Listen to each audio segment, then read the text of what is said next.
नमस्कार, स्वागत है आपका नेशनल खबर पर। अभी जो है सरकार ने एक डिजिटल रूल बुक निकाली है और इस डिजिटल रूल बुक के ख़िलाफ़ में ऑल इंडिया मजलिस इत्तेहादुल मुस्लिमीन के जो चीफ़ हैं असदुद्दीन ओवैसी, वो गरजे।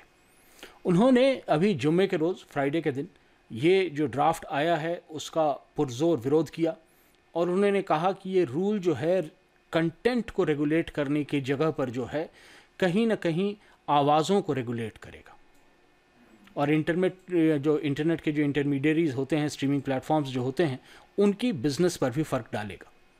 उन्होंने एक सीरीज़ की ट्वीट की और उसमें जो है उन्होंने ये बात साफ कर दी कि इस ड्राफ्ट का जो कि इंफॉर्मेशन टेक्नोलॉजी के लिए बनाया जा रहा है, इसका नाम रखा गया है information technology intermediary guideline and digital media ethics code rule 2021। इसके थ्रू कई आवाज़ों को बंद किया जा सकता है। ये सिर्फ OTT प्लेटफॉर्म्स नहीं बल्कि यूट्यूब पर चलने वाले हम जैसे जो न्यूज़ खबर वाले चैनल्स हैं उनको भी बहुत ज़्यादा करेगा।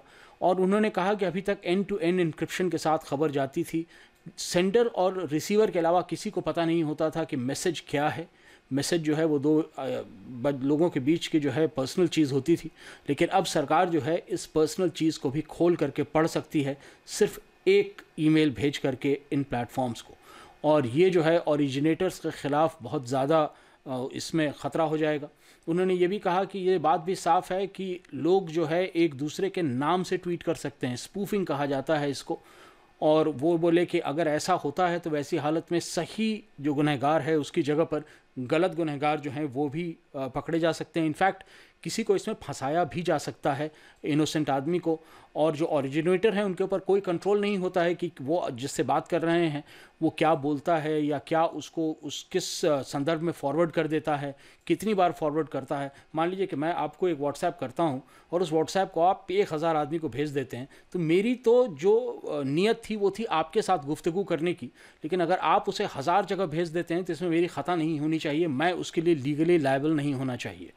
तो ये तमाम जो प्राइवेसी लॉज हैं उनको दरकिनार करते हुए जो ये चीज़ें की जा रही हैं, इस पर असदुद्दीन ओवैसी ने बहुत ही कड़ी तनकीद की है और कहा है कि हमारे प्राइवेट कॉन्वर्सेशंस के बारे में जानने की कोई ज़रूरत नहीं होनी चाहिए सरकार को।